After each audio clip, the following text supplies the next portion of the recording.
Assalamu alaikum everyone. Once again, welcome to my channel Learning with Aisha. And today we are going to discuss a very important personality of Pakistan movement, a great reformer, a great writer, thinker, philosopher, Sir Syed Ahmed Khan. He was belonged to a very religious family. Sir Syed was born on October 17, 1817 in Delhi, India. His family had a high ranking in Mughal court and they were Mughal officials and scholars. Sir Syed Ahmed Khan started his career as a civil servant in the British East India Company. He later became a prominent educationist, writer, social reformer, as well as a political worker.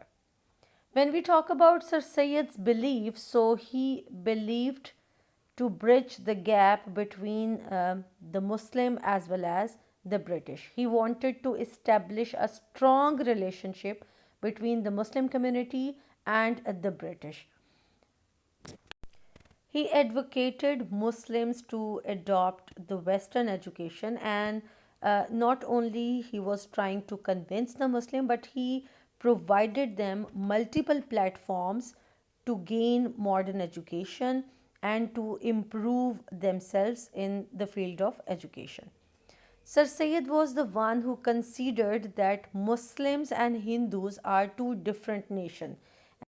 He was considered one of the pioneer of the two nation theory. His theory proposed that Hindus and Muslims are separate in terms of religion, culture, politics, customs, traditions, and everything. He argued for the protection of Muslim interest and the need of a separate homeland for the Muslim community where they can practice their religion and live freely. When we talk about the contribution of Sir Syed Ahmed Khan, so we will be discussing his educational services, political and religious services. Okay, so let's start with his educational services. Sir Syed Ahmed Khan played a crucial role in promoting education among the Muslim community in the subcontinent. He established multiple schools in India, or you can say in the subcontinent. He established a school at Muradabad in 1859. A scientific society was established in Ghazipur in 1863, and the role of this scientific society was to translate all the modern English work into Urdu for the ease of Muslims so that they can gain all the modern education in their own language. He visited England in 1869 on his own expense, and the purpose of his visit was to observe the methodologies, the techniques, or the methods used by the British teachers or lecturers in the universities. When he came back to India, so he tried to implement all those techniques, methods, and strategies in his own schools, universities, and colleges. The purpose was only to introduce the Western education system for the Muslim community of the subcontinent. The Mohammedan Anglo Oriental College was established in Aligarh in 1877. This college later turned into a university known as Aligarh University. The main purpose of this Muslim university was to provide modern education to the Muslim of the subcontinent.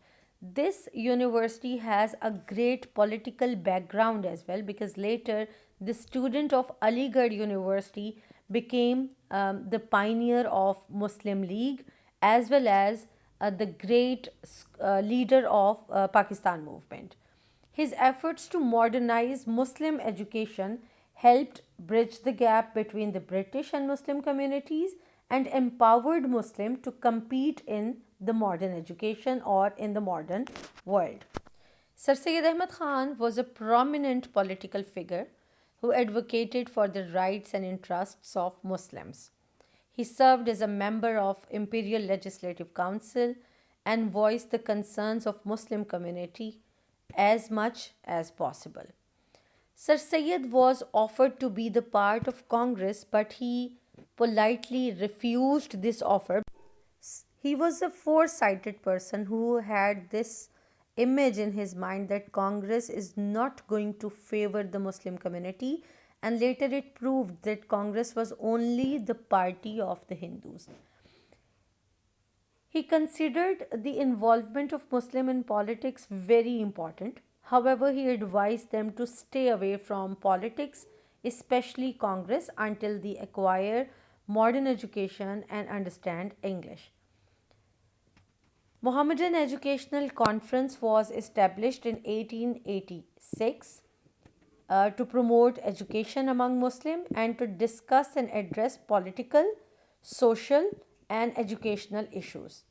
It played a significant role in fostering unity among Muslims and advocating for their rights and representations.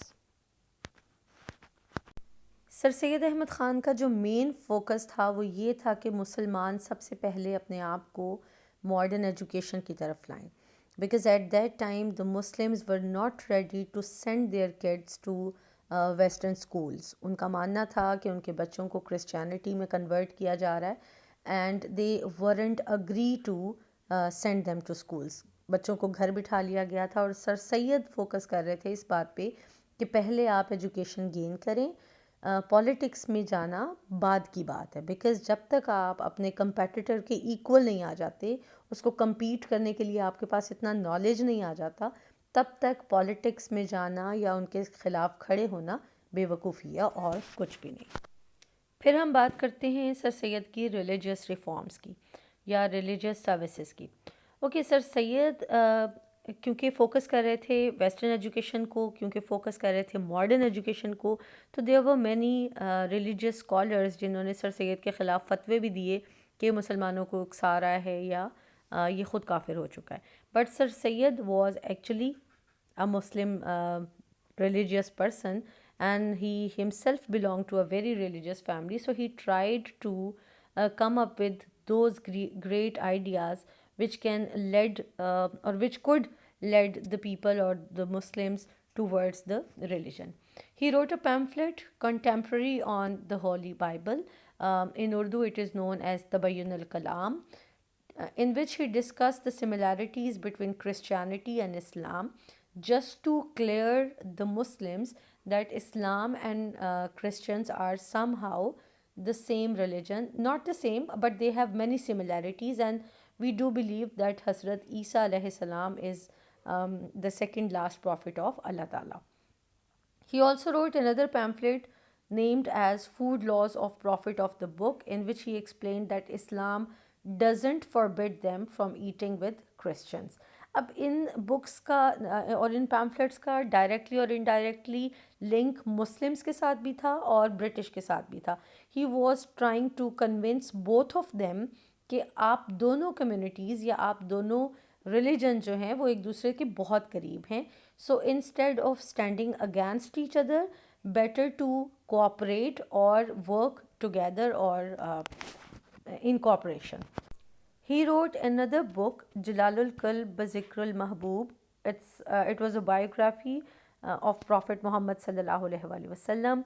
He also tried to guide the Muslims that they should refrain from bid'ah and shirk.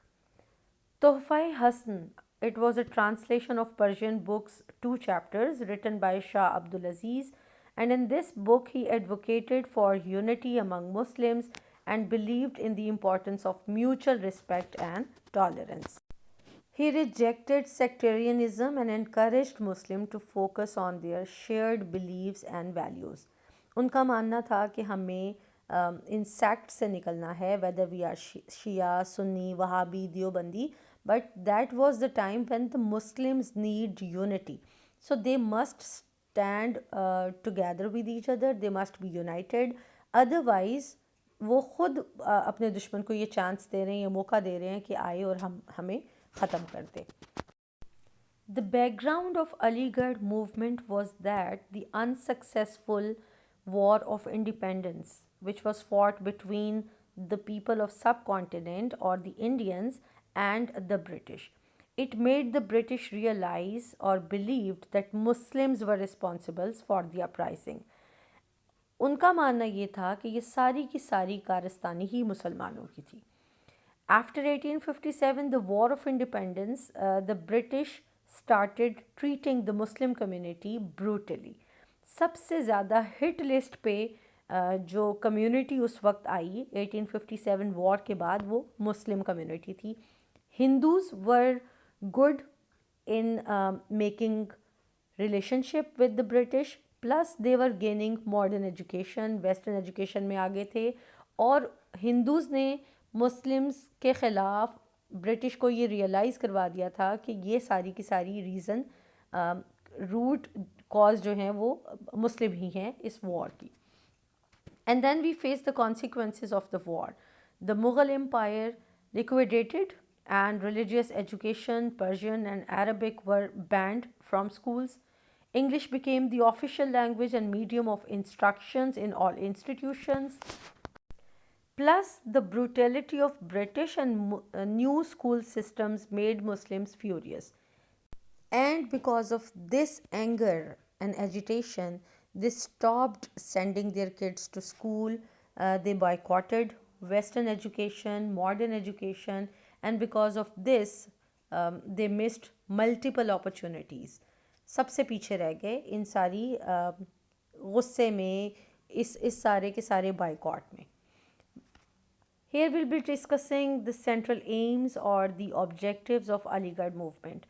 तो जब हम discuss करेंगे इनके objective, so main objective was again to bring the Muslims and the British closer to each other, to improve their relationship, to end or remove the doubts which the British had about Muslims, about their loyalty.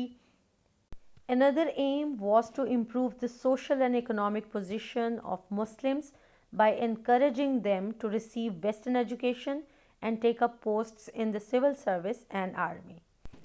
Aligarh movement wants to increase the political awareness among the Muslim and to make them aware about the Hindu policy of cooperation with the British, because they had very good term with British, whereas the Muslims were lacking behind in terms of their relationship, education and multiple other opportunities. So what Sir Syed did to bridge the gap between the Muslim and the British. In 1860, he wrote a pamphlet, The Loyal Mohammedans of India, in which he lists down the name of all those Muslims who remained loyal throughout the uprising. Even Sir Syed himself was protecting the women and children during the War of Independence. He was standing with the British, not with the Muslim.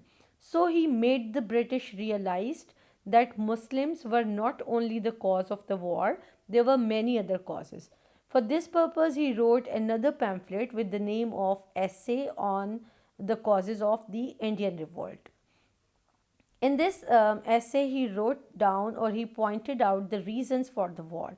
He made the British realized that Muslims were not only responsible for the uprising, but the British too had this responsibility. The British were also unable to understand the Indians. He circulated the pamphlet among the British officials in India, plus he shared or sent these copies to England, where it was studied thoroughly and carefully by the British community. Many British thought that he was directly or indirectly blaming them for uprising, but others accepted the truth and their own fault as well. Actually sir Syed ने उन्हें ये realise करवाया कि देखें ऐसा नहीं है, you were the ruler, you must have this courage to listen to the problems of the people. आपको लोगों को सुनना चाहिए था, आपको देखना चाहिए था कि मसाइल कहाँ पे हैं. आपने ऐसा नहीं किया. You were just playing the role of a ruler and that's it. आपने तो अपने आप को ऊपर रखा हुआ था. आपने देखा ही नहीं कि किन वजूहात की वजह से, किन रीज़न्स की वजह से इंडियंस आपके ख़िलाफ़ होते जा रहे हैं. ऐसे कौन से प्रॉब्लम्स, ऐसे कौन से मसाइल उनको फेस करना पड़ रहे हैं कि वो डायरेक्ट अपनी बात आप तक कम्युनिकेट नहीं कर पा रहे और फाइनली आपके ख़िलाफ़ खड़े हो गए. So this the reason of the war is not only the Indians, but you are also the part of it. आपका भी उतना ही फॉल्ट है, आपकी भी उतनी ही जिम्मेदारी है जितनी कि इंडियंस की बनती है या मुस्लिम्स की बनती है. He also cleared the misunderstanding that Muslims called the British Nadarat. He told that this was not an insult for the British, but it is a word from an Arabic word Nasir, which means helpers. So इसको गलत मतलब ना लें या इसको गलत मत समझें, कोई किसी किस्म की मिसअंडरस्टैंडिंग क्रिएट ना करें. So that's how he tried to make the British and the Muslims closer to each other, or to end their disputes, their misunderstandings. Finally, we will be talking about Hindi-Urdu controversy. This controversy started in 1867 when Hindus started demanding Hindi to be an official language. उनका कहना था कि उर्दू को ख़त्म किया जाए और हिंदी को as an official language promote किया जाए. But it was obviously a threat for the Muslim community. They didn't want Urdu to be replaced with any other language. Sir Syed supported Urdu very strongly. This controversy led Sir Syed to present his theory, the two nation theory, which was telling everyone that Hindus and Muslims are two different nations, and this controversy made it proved that Sir Syed was absolutely right. Hindus were only favoring their language, their religion, their customs, and the Congress was only the party of Hindus, not the Muslims. So this controversy became one of the reason towards the independence of Pakistan as well. Thank you so much. That's all for today. Please like and subscribe the channel and stay with us for the next videos.